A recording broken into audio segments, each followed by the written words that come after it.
Hey, it's Jenny, and today I am making a couple of journal pages in my A6 Hobonichi, and I'm just going to start out by saying that I am in love with this project, and I love the kits that I'm using. And one of the pages that I make today is one of my favorites ever. I try really hard not to say things like that in case no, let me back up. I try not to say things like that because I recognize that the best day ever can't be every single day. Every single layout can't be your most favorite, right? Like, yeah, I like it.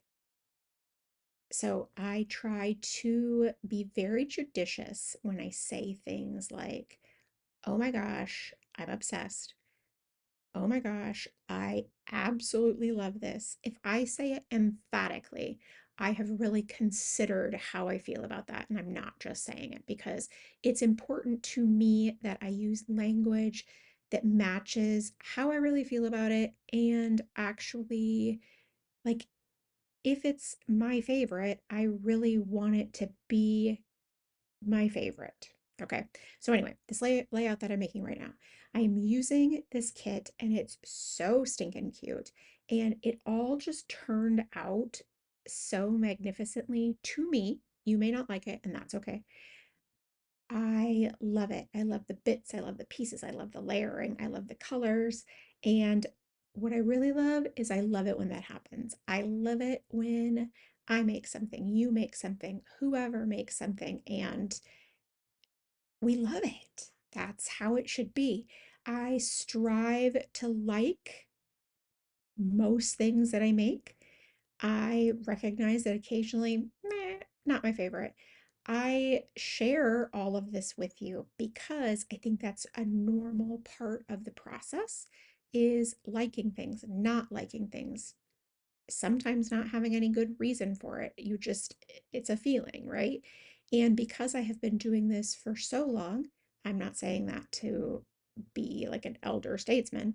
I'm saying that because I've done this so long, I know that, yeah, over time, there have just been things that I really love. There have been things that I really didn't love. And I embrace that now because I recognize it's all part of the creative journey. And I have only said all of these things because I just want you to know where I stand with the language that I use. I want to make sure that if I love something and I say I love something, that I really love it. I try to be this way in my regular life too, like not online. And yeah, so anyway, okay, so we've layered a couple of washi tapes together at the bottom. And oh my gosh, what a big difference that makes, right? Like it's just washi tape. Washi tape is such a simple supply. Most of us have it in just abundance of it because it is widely available and widely included in all of the things. And I love that for us, but like making it work regularly in projects is epic. Okay, so now stamps. I love stamps. I've been stamping a long time. I talk about stamps in a lot of my videos, and not all stamps are the same, just in case you didn't know that. If you're not getting photopolymer high quality stamps, you're probably getting acrylic stamps. And I'm not saying this to be like try to talk you into buying something more expensive. Heck no, I absolutely never want to do that. In fact, I want you to save money when you can so you can spend things on the things that matter.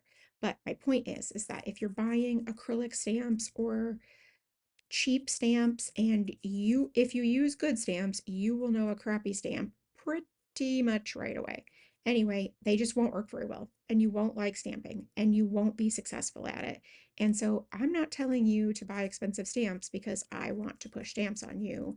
I'm telling you to buy photopolymer stamps because they genuinely work better. And this is 100% a situation where you get what you pay for. So keep that in mind of buying photopolymer stamps. And also, the ink also matters. It doesn't always matter for every single situation, But what I will say is that in some situations, it really truly matters. So, for example, if you're stamping in a Hobonichi or a planner that has Tomoe River paper, or maybe not just the best paper in the whole world, you have to be very careful because ink will bleed and things of that nature. I will link below the inks that I have used here, and they don't bleed in Tomoe River paper, and they do take a while to dry, and that's why you see me using a heat tool because I it will dry them faster. Do you have to use the heat tool? Goodness, no. You absolutely don't have to. But it does make it dry faster so that you don't smear it, and they're fairly inexpensive. I want to say something like, between $10 and $20.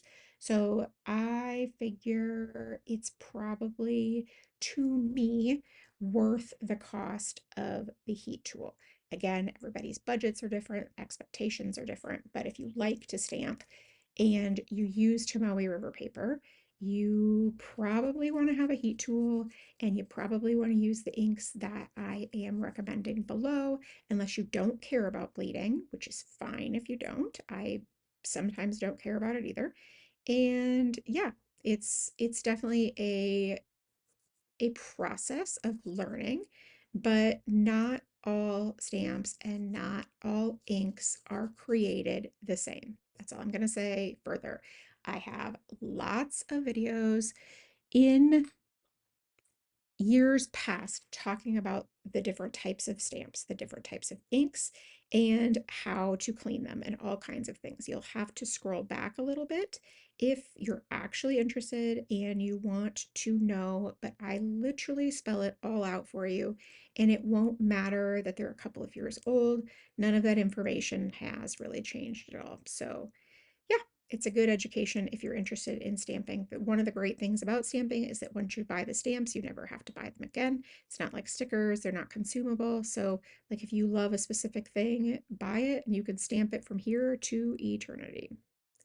So yeah, this layout has come together while I was just yapping, and I just love it. I love the design, I love the colors, I love the way that it's all come together, all these layers and bits and pieces, and they're just, yeah, they're just gorgeous. And I love that for me. I love that I get to have this in my journal. But what I'm going to say about the A6 size is that if you're like, yeah, I love this idea, or I love the idea of journaling, or I love the idea of putting photos in a planner or a notebook or whatever. A6 is a great size for this because it is a smaller space. You don't have to fill as much space. And filling an A5 or larger or B6 or whatever, it can be hard, especially if it's like a daily thing. It's one thing if it's weekly or monthly or something like that. But if it's daily, it can be difficult. Like, we go through spurts where like we don't have a lot to say or we're not feeling it or whatever. And so, yeah, I think for that reason, A6 is the way to go. It's tiny, it's perfect, it's so cute, and it really takes so much of the pressure off, honestly. And I'm not trying to get you to do what I'm doing. That's not remotely important to me. I'm just explaining to you why I think that it is a really great size, and I think it's really doable for a lot of people. Now, again, maybe you don't want to use a planner because the dates really throw you off if you miss a day or something like that. So just use a notebook. It's cool. Like, you don't have to use a planner. And I personally like the dating aspect of it, and I don't mind not having filled pages because even if I do 50 pages in an entire year, I feel like that's 50 more memories and 50 more page like layouts or spreads or days or whatever that I wouldn't have had I not done them. So that's how I choose to think about it. Yeah. Okay, now we're moving on. This one is a much shorter layout in terms of like, I just don't have as much decoration on the page, and I want to layer all these little pieces because it's just a travel day where I traveled. And so I'm just, including this photo of the airplane, out the airplane window, and then layering some different washi and stickers. And then also I'm going to stamp on a piece of white paper, cut it out, and then attach it to the layout. I'm not going to stamp directly on the page. It's also a really great option if you're feeling not so great about stamps because like not so great, like not because you have bad feelings, but you don't think you're great at stamping yet. Just do that. Stamp on a piece of paper, cut it out and attach it. That is definitely also an option as well. So you see here, that's what I'm going to do. I'm actually just using like a thinner, I think it's called like presentation paper or something like that. I'll link it up below. It's thin, it's really nice, like it's got a really nice texture, or at least I think it does. And the stamping on it turns out really well. And yeah,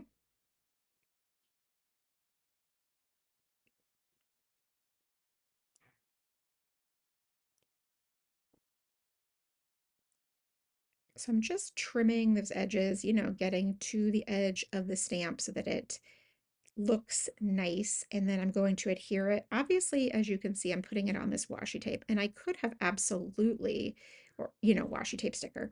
I could have absolutely just stamped on top of it. I have ink for that too, but I didn't really want to. I really wanted it to sort of pop, and so that's why I stamped it on the paper. So, yeah.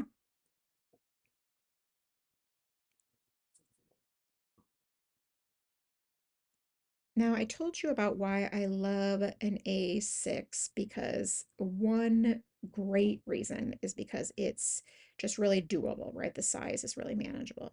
And another thing is I really, really, really, if you're, struggling with any number of things, a kit that is already put together can absolutely help. You don't always have to recreate the wheel like in terms of like, oh, I need to select all these great things from my stash and like that kind of thing. Sometimes just let part of it be done, right? And in this case, it would be that like, okay, so these supplies all coordinate, they look great together, they were designed to go together, and I'm just going to use these. Now, obviously, I don't always do this. I obviously pull things from my stash. I put them together, but sometimes this is it.